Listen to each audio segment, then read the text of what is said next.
as you know, my name is Simran. I am currently pursuing MBA from FMS Delhi, and I'm in my first year.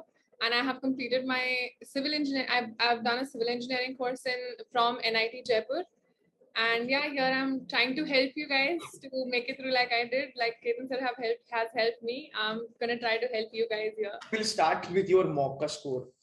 We're in the month of October. What was the lowest when you were preparing? What was the lowest score that you encountered during your preparation of mocks? I'll go with percentile basis. When I talk about percentile, I think the lowest percentile I got was 82. 82 percentile. Okay. Yes. Okay, so that was lowest. Yes. Okay. How was it like, when you saw that, okay, and this was in the month of what, like July, August, or this like? was not even in the start, and this was not towards the end as well. This was somewhere in the middle, and I was completely taken aback. I was like, I was performing nicely. How come suddenly I fell down to 82 percentile? I knew I did not do well in that mock, but what I heard was that was tough for everybody else as well. So I didn't expect my percentile to be as low as 82 percentile. So that was quite a shock to me. But I think that only did good to me, as after that I picked up my pace even more than before. So I think that was fine. That was for good itself. So from 82 percentile, she went on to 99.17 percentile. That is a lot actually, because a lot of people give up here. And jitne bhi bache abhi yahan pe, guys, if you are getting around about 80 percentile, 85 percentile, see, again, you have the potential to still get to that level where Simran is currently, right? So aap bhi 99 percentile afford sakte ho. Rather than me saying that, Simran, what's your take on it? Can students do it now? Yeah, so I believe if you have your basics clear by now, and if you think that you haven't done extra, basically advanced level questions, that's fine. You still have time. You will encounter, and if you've given enough mocks, you must have encountered them by now as well. And you will encounter them in the mocks that you give in the coming month. So if your basics are clear, I think you are good to go. And if you put in all your hard work and all your time right now, it's not an impossible task for you. How many mocks did you give, Simran, during your prep time? How many mocks did you give? So I gave around 30 plus minus 2-3 mocks. 30 plus. ये हर 99 percentile का number है कि sir 30 plus plus दिए थे, किसी ने 50 लगाया, किसी ने 60 लगाया, but very few 99 percentiles मैंने देखे जिन्होंने bare minimum 15-20 numbers है, but 30 plus is a very good number. So 30 must be zigzag, right? Kabhi 82, kabhi 90. And what was the highest, Simran, in the entire mocks? So my highest was, I think, 97. That was your highest percentile? Seriously? Yeah. My goodness, you are going to be an inspiration to a lot of students out here actually, because बच्चों को ये लगता है ना कि यार सिमरन 99 अगर मेरा नहीं आता है मॉक में तो मुझे कैट में भी 99 नहीं आएगा. Definitely not, guys. Definitely not. So you are saying that basically, do you agree if I say that your mock score versus your CAT ka actual score has nothing to do with each other? Definitely, it's just your preparation. Mock basically helps you on how you're going to attempt your paper. Okay. Doesn't set a score limit for yourself. Okay, perfect. So yeah, 97 percentile was her highest, and on a D day she got 99.17. That was a magic. ये कैसे improve हुआ? मतलब what was your? So we'll talk about the D day strategy also. But let's talk about the mocks, because now this is the season of mock. Yes. So how many mocks you would suggest for students to write if, let's just say, currently they are hovering around 80-85 percentile? What's the number?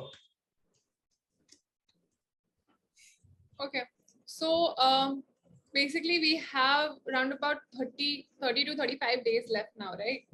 Right. For the first 20 days, I would suggest that you guys go for alternate day mocks. Okay. Because for the first 20 days, you can bear a little bit of load and boost up your preparation. True. So, and the alternate day that you're leaving in the middle should be left for your personal preparation that you think is missing while you give the mock, along with that analysis of the mock. Because if you don't analyze your mocks, it is not doing you any good. You can just go to and give questions and write just questions there, right? So if you're not analyzing your mocks, it's not going to do any good to you. And the next 10-15 days that are remaining after these 20 days, one mock in 3 to 4 days would be good, because that time I feel you should go back to your basics and apply your basics and be clear with those, because there are a few questions in CAT exam as well that might seem very tough, but if you go through a basic approach, you can get it done in like 20 to 30 seconds. Absolutely. There is no doubt about it. What was your slot, by the way, last year? So the second slot. Second slot, right? Second slot का अभी मैं एक video बना रहा था. There was this एक RC था आपका, which was based on the economic crisis. Yeah. और उसमें एक line था, which one of the below is the accurate inference from the first line of the paragraph. तो पहला line देखिए, पहला answer, it was so easy. I mean, even when I was solving it, I was like, seriously, इतना easy था. तो you said it correctly, you know. कुछ चीजें इतनी basic level पे आती है that we get shocked कि यार ये इतना basic level आ सकता है क्या CAT में. The point is that you got to hunt for it and you need to kind of, previous questions and mark them. Exactly. Right? Brilliant. So roundabout we are looking at 10 से 12 mocks यहाँ पे अगले कुछ दिनों में. But thorough analysis. Simran, how much time you used to devote towards your mock analysis? So I actually believe that VARC analysis has to be done through reading and reading the solutions. That takes more time as compared to the time that you give to attempt the mock, right? So for VARC particularly, I gave almost double the time that I had to give the paper. So 40 minutes if you have right now, you give at least 80 minutes for analysis. Okay. You have to read the passages, the answers, and the explanation given for the answer. So you can be on the same page, right? To understand what the authors are thinking and how the answer has been given for that question. Same goes for the other two sections as well. If I thought that I took a lot of time in solving a question, whether I got it right or not, I checked the solution for that as well in DILR and Quants. Because a lot of times I learned a lot of new techniques to solve a particular question. Right. To that.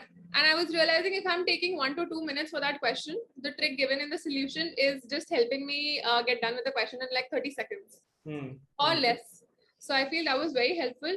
So I think 3 to 4, if you're, I think the CAT this year is also 2 hours. 2 hours, yeah. 3 to 4 hours on an analysis would do you good. While you were analyzing the mock, how much time you would spend? Round up like 4 or 5 hours? Like, did you prepare an Excel or something like that? Or just notes? I basically, I am more comfortable with pen and paper. So I had my notes in a notebook. And yeah, so I gave like around about 3.5 to 4 hours minimum to every mock. Because even we were practicing 2-hour mock because the new timeline was released. So 3 to 4 hours minimum for a mock I was giving. And a mock that I faced more difficulty in attempting, I gave obviously more time to it. So 5 hours as well sometimes. And to analyze it, you have to, so basically prepare yourselves topic wise, because that way you will be able to structure your preparation better. You'll know what topics you're good with. And even in those topics, if you encounter a question that you're not able to do, you'll know that, okay, there is still a few blank spots in this particular topic as well that I can fill up, and then I'll be good to go. I'll be able to face any question that is thrown my way from this particular topic. So if you see your checklist filling in, right, you have 10 topics in the list. You see that 5 you're thorough with. Give any question and you will be able to solve it 99%. Your confidence is going to boost up. True. You will see that you have done 6 topics. You are just 4 more to go, and your CAT preparation is online, on track. So that helps. That's right. Makes a lot of sense. So while you were analyzing your mocks, what was your approach? Correct versus wrong questions, right? You would spend time on correct questions, or you would look at the wrong questions that was problematic. So I looked at both these questions. For the correct ones, I knew that I can do them. So I definitely looked through the solution that was given by the institute. So I definitely looked at that to see if there is a better approach. But I wouldn't say it equal weightage. I gave more weightage to the ones that I could not attempt or did wrong. But at the same time, you cannot ignore the ones that you've done correctly. True. Because there might be a better way. Right. So what that helps you do is, even if you cannot remember the shortcut in your exam, you're still confident that you can do it because you've done it earlier as well. So don't pressurize yourself because you cannot remember one formula. Right. But if you remember, it's good for you. Basically, there's no loss in checking out the solution for the correct answer. And it's only a win-win if you remember the like shortcut approach. Right. Simran, एक पंगा होता है बच्चों के साथ. I'm very sure you might have faced this. Mocks में questions नहीं बनते हैं. Mocks के बाद सब बन जाते हैं. Definitely. How do you deal with that? How to deal that, yaar? If you can just give us an idea about that. If you can, the questions after the mock is done, you need to realize that you can do it even during the mock. Because I understand there's pressure during the mock because there's a timer going on. But that timer you will have to face even during the CAT exam. So what you need to tell yourself is, if I can do it now, you can do it then as well. Even when you are analyzing, put timers on every question. When you're looking for the solution, you don't need to put timer. When you're trying to solve it by yourself, after the mock, put timer, okay? So that helps you even when you're solving it, except for the mock pressure, but in the timing pressure, it will help you perform better in the next mock. Because I might only have 5 to 8 minutes for one set in DILR, 8 to 12 minutes for one set in DILR. But when I'm not giving a mock, I can take 30 minutes also to solve it, right? But that's not going to help me in the paper. If you can do it in 30 minutes with a little bit of practice, you can definitely do it in 10 minutes as well.